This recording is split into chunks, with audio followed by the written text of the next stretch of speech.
The Western Cape High Court has dismissed an application for documents related to the sale of SAA to be made public. Toto Investments, one of the companies bidding for the airline, took Public Enterprises Minister Pravin Gordhan to court. They wanted to know the details leading up to Gordhan's decision to sell 51% of the airline to the Takatso consortium.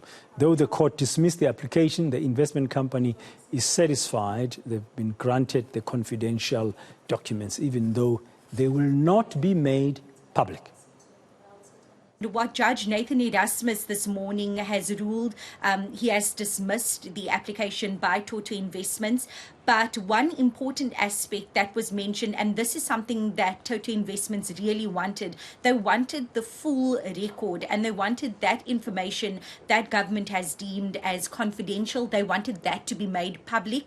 But the judge ruled that that which the state has declared as confidential, that will still be entered into the court or will be handed to the courts and to the permitted parties, which includes the lawyers for Toto Investments. But that confidential version of the records will not be made public. So the media will not be privy to that information. Members of the public will not be made privy to that information.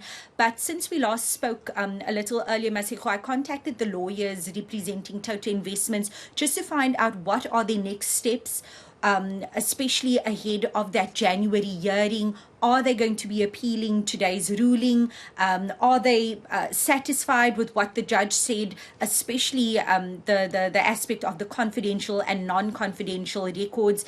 And they said that they will get back to me. They will consult with their clients, the lawyers for Toto Investments.